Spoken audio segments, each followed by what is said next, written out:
Et votre invité ce soir, Bénédicte, est Éric Larchevêque. Éric Larchevêque, bonsoir. Bonsoir.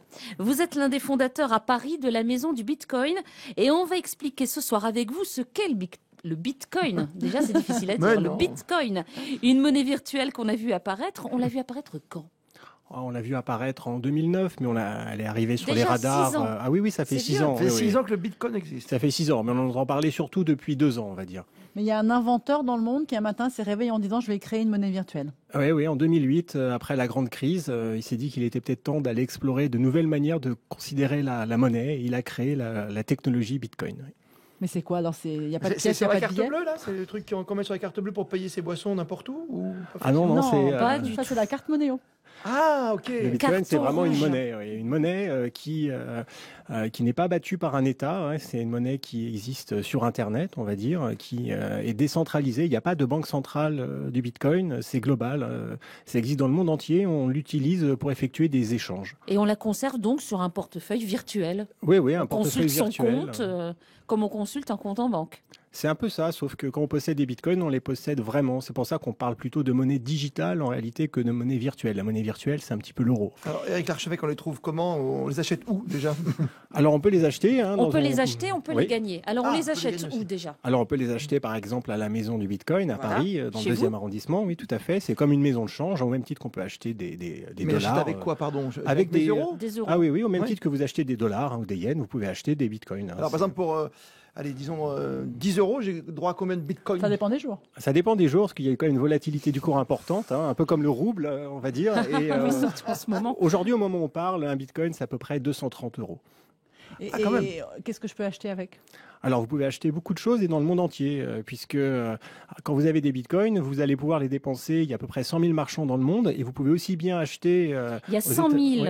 entreprises qui acceptent les bitcoins. On peut acheter un meuble, un CD. Alors surtout En des bitcoin. objets numériques, il y Oui. a par exemple Microsoft qui l'utilise pour Xbox, pour acheter des jeux. C'est quand même plus facile d'acheter des biens numériques comme de la musique ou des licences de jeux, etc. Puisque ça se dessine quand même beaucoup à l'e-commerce, parce que c'est beaucoup plus facile. Il y a beaucoup plus de marchands en ligne que en physique. Mais il y a des vrais magasins qui l'acceptent. Ah, il y a des vrais Des magasins. magasins physiques. Ah oui, je veux oui, dire. tout à fait. À Paris, non, quelques-uns. Monoprix, non, Ah, pas j'avais vu encore. ça. Non, Ils pas en ont encore. parlé, mais pas Ah, encore. voilà, Non. c'est pour ça.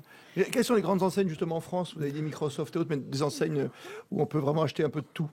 Alors, il n'y a pas de grandes enseignes en France. On va plutôt trouver ça aux États-Unis, comme Overstock, par exemple. Hein. C'est on ne connaît pas vraiment en France, mais ça fait plus d'1 milliard de Ils vendent quoi, chiffre de d'affaires. tout Ils vendent de tout. Là, on peut vraiment effectivement acheter des meubles, on peut tout acheter, un peu comme Amazon en quelque sorte. D'accord. Et quel avantage d'avoir des bitcoins par rapport à du dollar ou de l'euro? Alors déjà, c'est une monnaie en fait qui s'utilise partout dans le monde. Donc, si jamais vous voyagez, vous utilisez les bitcoins, vous n'avez plus besoin de changer. Hein. Vous pouvez faire le tour du monde et vivre uniquement en bitcoin, à condition bien sûr C'est de un trouver. traveler check alors, c'est ça? Ah, c'est un peu ça, mais si vous voulez, pour faire une image, oui, pourquoi pas. Oui, Donc l'avantage, c'est que du coup, ça va être accepté partout parce que c'est vraiment global. Et aussi un autre avantage, c'est une monnaie qui existe en dehors en fait du système classique. Il n'y a pas de banque, il n'y a pas d'intermédiaire. On ne paie pas de commission. On ne paie pas de commission, voilà. Quand on change nos euros en bitcoin, il y a Alors, pas de il commission. peut y avoir des commissions de la place de marché, mais en Ouais. tout cas, quand on va effectuer des paiements, c'est-à-dire on pourrait très bien, par exemple, quand les Américains ont vendu pour 10 millions de dollars de bitcoin, ils avaient fait une grosse transaction, et bien ils ont envoyé ça dans 33 pays en même temps, et ça leur a coûté 5 centimes de frais de transaction.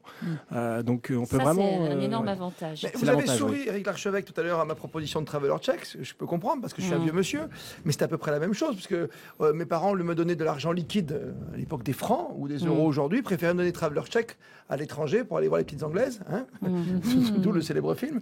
Et donc c'était plus simple parce que si on faisait voler le traveler check, c'était plus difficile à écouler automatiquement qu'un billet de banque. C'est un peu ça avec vos bitcoins. Il n'y a personne aujourd'hui qui sait vraiment encore comment cela fonctionne. Disons qu'il y a quelques millions de personnes dans le monde qui l'utilisent. C'est vrai que l'avantage, c'est qu'on peut acheter un petit peu partout. Il y a vraiment plus de frontières, c'est vraiment global. Et surtout, on peut faire des paiements dans le monde entier pour des montants assez importants très rapidement, ce qui n'est pas le cas avec la carte bleue, parce qu'il peut y avoir des annulations, les virements, ça prend du temps, ça coûte cher. Donc ça résout un certain nombre de problèmes. Il n'y a plus besoin d'attendre plusieurs jours pour avoir l'argent sur son Non, compte. parce que quand on fait un paiement en bitcoin, ce n'est pas répudiable, contrairement à beaucoup d'autres formes de paiement. Donc ça ouvre aussi des marchés. Par exemple, quelqu'un qui va vendre, expédier des meubles dans le monde des ordinateurs, il peut accepter des commandes du Nigeria, alors que si quelqu'un du Nigeria viendrait acheter par carte de crédit, personne ne viendrait le livrer parce qu'il y a beaucoup de problèmes. Et naïvement, Bénédicte, par rapport à vos billets de 500 € que vous nous délivrez à chaque fois quand vous partez en vacances, les gens ont plus confiance au Bitcoin. Non, mais c'est pas facile. Les gros billets de banque font toujours peur, c'est vrai, à certains commerçants, non? Oui, on ne peut pas les changer, surtout les Allemands qui l'utilisent beaucoup, mais en France, c'est vrai que beaucoup de commerçants refusent les billets de 500 €. Alors, on peut acheter des bitcoins, on peut aussi en gagner. Il y a des entreprises qui paient en bitcoin? Alors, on peut, au même titre, on peut tout à fait avoir un salaire en bitcoin. Moi, mon salaire en bitcoin, par exemple, oui, dans notre entreprise. Vous gagnez combien, monsieur? Un certain nombre de nos employés prennent une partie de leur bitcoin, de leur salaire en bitcoin, oui. Donc, on peut tout à fait être rémunéré en bitcoin. Et par exemple, des gens qui font des traductions, qui habitent dans plein de pays différents, se font payer par des entreprises américaines, par exemple, en bitcoin aussi, parce que c'est beaucoup plus facile de payer dans des pays comme l'Inde ou d'autres. Alors, vous êtes pour le bitcoin, on l'a bien compris, à la maison du Bitcoin. Vous êtes convaincant, monsieur, un magasin et tout, quoi. Vous êtes convaincant. Mais vous connaissez les critiques contre le bitcoin. Bien sûr, tout à on fait. sait que le bitcoin, c'est volatile, ça fait. perd, ça prend de la valeur très vite. Oui. Ça se pirate. Il y a eu pas mal d'affaires de piratage. Oui, tout à fait. Alors, vous y croyez vraiment à l'avenir du bitcoin? Vous pensez que ça va durer? C'est pas juste une petite expérience, une bulle? Alors, c'est une technologie. Et cette technologie qui permet donc d'avoir une monnaie qui est décentralisée, sans intermédiaire, sans banque, c'est quelque chose de vraiment nouveau, de disruptif. Cette technologie, elle est là pour rester. C'est vrai qu'il y a un certain nombre de problématiques à résoudre, comme la volatilité. Et ça, c'est vrai. Aujourd'hui, on ne sait pas combien le bitcoin vaudra demain. Il y a des hauts, il y a des bas.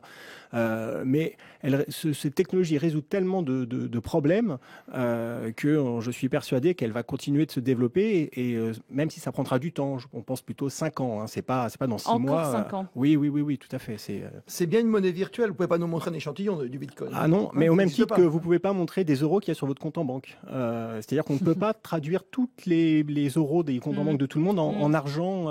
Sonnant et trébuchant. Exactement. Ça ressemble pas à une pièce ni à un billet de banque. On est bien d'accord. Ah non, il n'y a pas de logo. Comme les euros, effectivement, les euros c'est virtuel aussi. En fait, le solde sur votre compte en banque, il y a pas un coffre avec les billets dedans à la banque. Me dites pas ça. Je croyais, moi, j'ai toujours cru à ça.